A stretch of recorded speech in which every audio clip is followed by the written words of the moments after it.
Bonjour tout le monde, je m'appelle Océane. Aujourd'hui, je suis accompagnée par trois nouveaux amis, Benny, Luc et Adrien. Aujourd'hui, nous allons aborder un sujet très important. On va parler de la sécurité linguistique en milieu scolaire dans le cadre du projet de la FJCF. Et oui, allons-y. As-tu déjà douté de ton niveau de français pour entreprendre des études post-secondaires?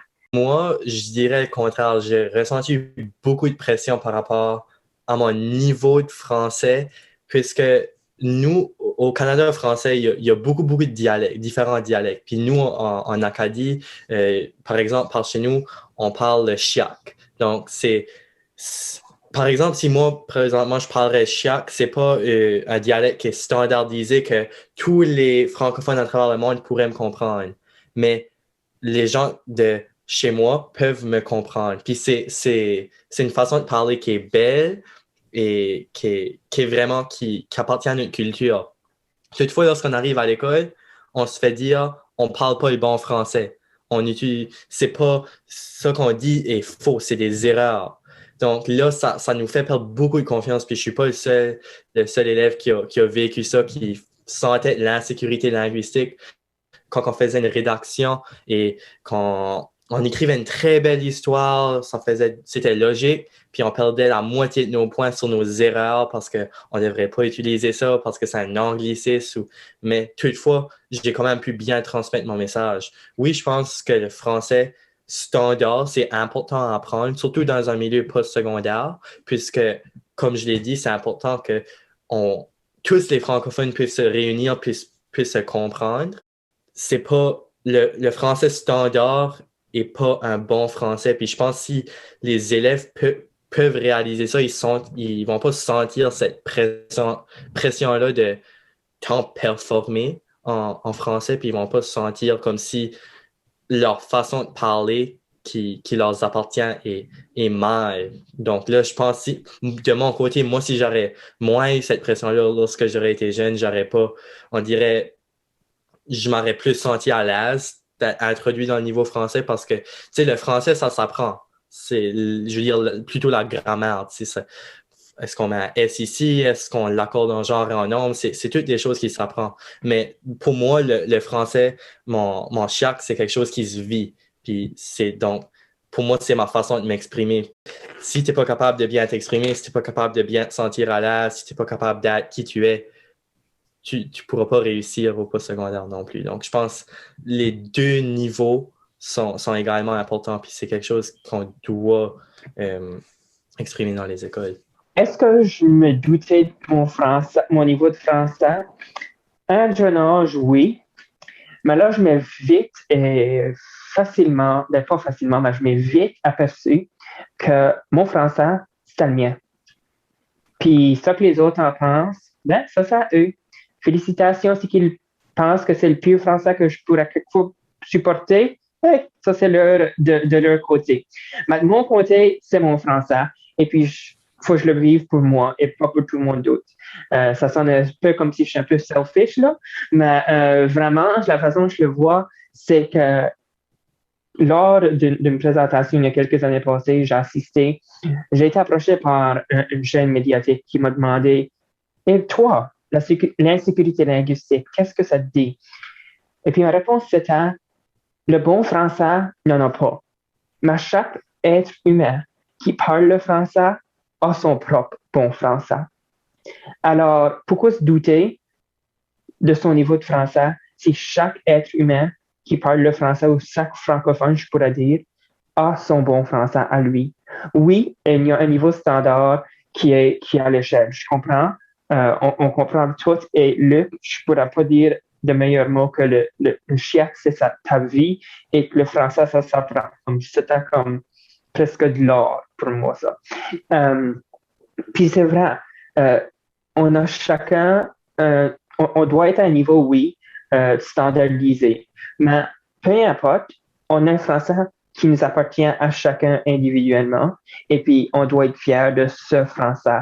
Et peu importe de comment qu'on est accepté à un niveau plus gros, on doit le laisser de côté, puis vraiment se penser que peu importe notre étude postsecondaire, ils vont pouvoir nous accommoder. Il y a des cours que si ta compréhension, ta grammaire est à un niveau bas, ils peuvent t'aider, tu vas arriver à le plus haut que tu peux aller. Et puis, de toute façon, tu peux encore continuer à parler ton dialecte, ton français, ton chiac, ton acadien, ton ce que tu veux. C'est à toi. Et puis, doutez-vous pas avant d'aller dans des décisions au niveau postsecondaire. Est-ce que toi ou une de tes amis a déjà vécu de l'insécurité linguistique dans le cadre de ses études postsecondaires?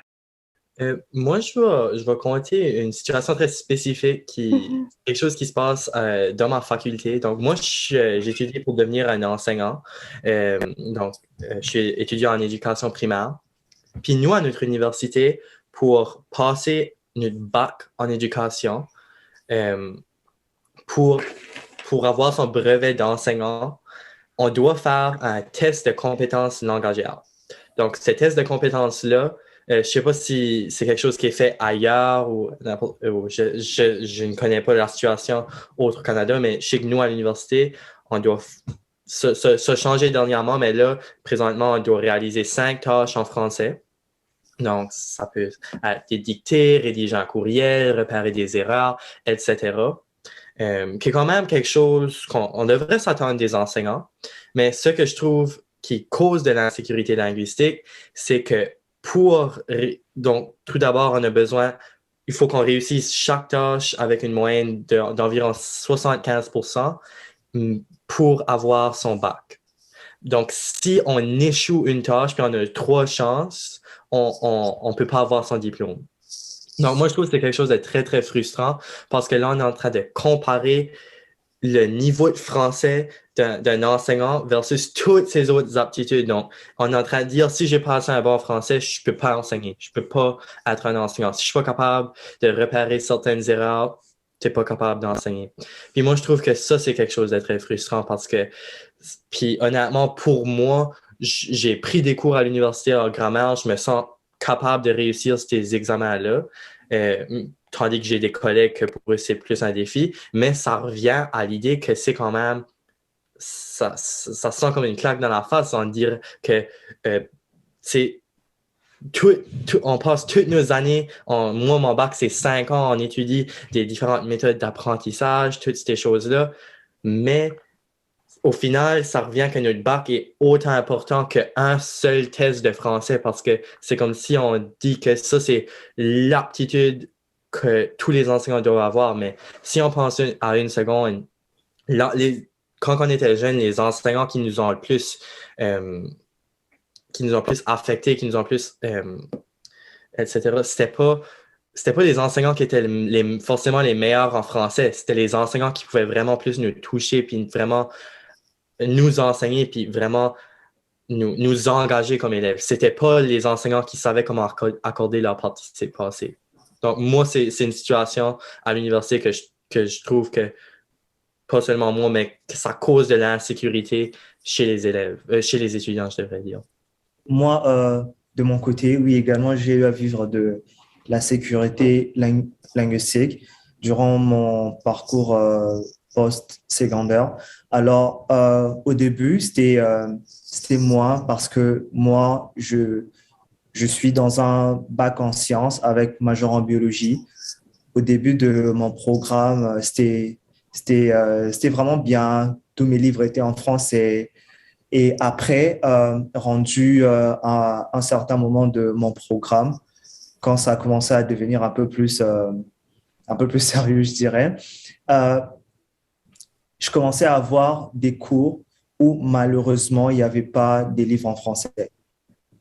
Et deux fois, même s'il y avait un livre en français, parce que nous, en sciences, on utilise souvent des études scientifiques publiées par des chercheurs d'ailleurs, d'Italie, je sais pas, de Chine, par exemple. Et souvent, ces recherches-là sont publiées en anglais. Moi, je suis francophone. Je connaissais aucun mot d'anglais et je devais lire ces livres-là en anglais pour pouvoir faire mes travaux. Alors, j'ai eu la chance d'avoir quand même des professeurs qui étaient très compréhensifs, qui nous donnaient souvent euh, deux travaux, un en français pour ceux qui parlaient juste français et puis un autre en anglais, par exemple, pour ceux qui étaient bilingues. Mais j'imagine pas, ou je peux juste imaginer qu'il y a d'autres universités, par exemple, où il y a des étudiants qui n'ont pas cette chance-là d'avoir deux travaux, par exemple, ou deux choix de livres, un en français et en anglais. Alors, oui, ça a causé de l'insécurité linguistique pour moi durant mes études. Savoir que tu peux avoir des cours où c'est en français, le professeur enseigne en français, mais malheureusement, tu dois lire un livre qui est en anglais, qui n'a pas de version française. Alors, ça renforce encore plus de la fierté parce que je me dis, je fais mes études en français et puis plus tard, je pourrais peut-être publier des livres, des publications en français qui va justement aider les étudiants francophones qui décident de faire leurs études en français.